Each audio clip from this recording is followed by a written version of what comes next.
আপনাদের মাদ্রাসার উন্নয়নের কাজ কতটুকু হয়েছে এবং বর্তমান যিনি চেয়ারম্যান আছেন জনাব হাবিবুর রহমান হাবিব সাহেব, এই মাদ্রাসার প্রতি তার কতটুকু সুদৃষ্টি আমাদেরকে একটু বলবেন?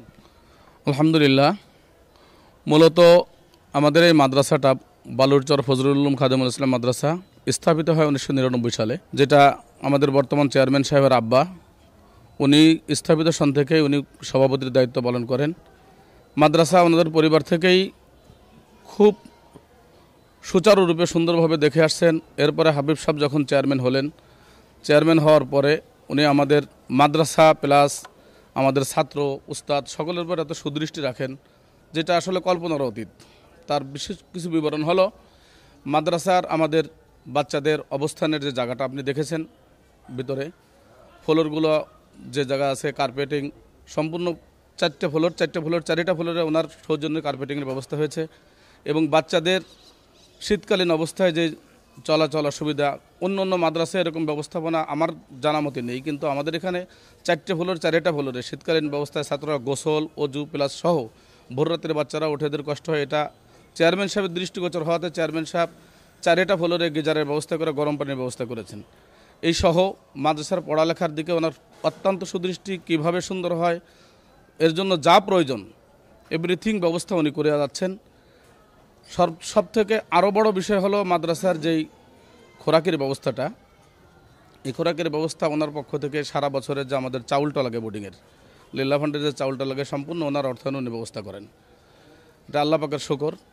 এরপরে আমাদের মাদ্রাসার বাচ্চাদের খেলাধুলার যে মাঠটা দেখতেছেন, এই খেলাধুলার পরিবেশ উনি নিজে এখানে এসে সরেজমিনে এসে বাচ্চাদের খেলাধুলার পরিবেশ দেখে উনি আমাদের এই যে শীতকালীন যে র্যাকেট ব্যাটগুলো ওনার সৌজন্য র্যাকেট ব্যাটগুলো বাচ্চাদের দিয়েছেন খেলাধুলার জন্য এবং খেলাধুলার পরিবেশ করার জন্য আমাকে খুব সুন্দরভাবে গাইডলাইন করেছেন এবং বাচ্চাদের কোনো ত্রুটি না হয়। সাথে সাথে ভর্তির সময় আমরা অন্যান্য মাদ্রাসায় যেমন দেখি খুব চাপা চাপে, ওনার কথা হলো কোনো বাচ্চা পড়ালেখা করতে এসে অর্থের কারণে সেজন্য ফিরে না যায়, যা লাগে এটা আমাদেরকে বলবেন, আমি ব্যবস্থা করে দেবো ইনশাল্লাহ। এবং সেটা এখন পর্যন্ত উনি সুচারুরূপে করে আসছেন। আমরা ওনাকে কৃতজ্ঞতা জানাই, ওনাকে ধন্যবাদ জানাই। আল্লাহ যেন ওনাকে জাযায়ে খায়ের দান করুক, উত্তম বদলা দান করুক, ওনার সুস্বাস্থ্য কামনা করি। মাদ্রাসার বাচ্চারা পড়াশোনা করে পাশাপাশি এদের আমার এই মাদ্রাসায় প্রায় 300 ছাত্র, যে ছাত্রগুলো মসজিদ না থাকার কারণে ছাত্রগুলো নামাজ পড়তে হয় 4টে ফ্লোরে জামাত হয়। এটা ওনার দৃষ্টিগোচর আসার পরে আপনি দেখতে পাচ্ছেন আমাদের এই পাশে আমাদের এই মাদ্রাসার পশ্চিম পাশে এই সাইডটাই পশ্চিম সাইড, এই সাইডে ওনার সৌজন্য উনি 3 কাঠা জায়গার ব্যবস্থা করেছে। অলরেডি জায়গা আমরা সয়েল টেস্ট করছি, এখানে মসজিদ হবে। এটা চেয়ারম্যান সাহেবই ওনার উদ্যোগেই মসজিদের জায়গা সম্পূর্ণ কমপ্লিট করা হয়েছে এবং অচিরেই কাজ ধরা হবে ইনশাল্লাহ, ওনার সৌজন্যে হবে আশা করি।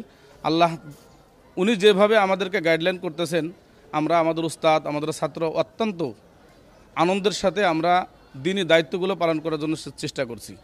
পাশাপাশি ছাত্রদের যেই ছুটিকালীন সময় বিকেলবেলা ছাত্রদের পড়ালেখার জন্য পাঠাগারের ব্যবস্থা আমার ছিল না, সেই পাঠাগারটা ওনার সৌজন্যে উনি ওনার প্রয়াত ভাতিজা বড় ভাতিজা রাহাত হাসানের নামে, রাহাত হাসান ছাত্র কাফেলার নামে একটা পাঠাগার তৈরি করে সে পাঠাগারের যাবতীয় ব্যবস্থা বই পুস্তক সহ যারা আলমারি টালমারি সব কিছুর ব্যবস্থা করে ছাত্ররা অলরেডি প্রতি সপ্তাহে সাপ্তাহিক বক্তৃতা প্রতিযোগিতা, হামদ নাত গজল কেরাত এই প্রতিযোগিতা সহ তারা প্রতিদিন নিয়মতান্ত্রিকভাবে বই পুস্তক পড়ার পাশাপাশি লেখাপড়ার পাশাপাশি তারা যাতে আউট নলেজও তাদের হয়, এই দৃষ্টিকোণ থেকে চেয়ারম্যান সাহেব অত্যন্ত ভূমিকা পালন করছে, যা ছাত্ররা অত্যন্ত আবেগাপ্লুত।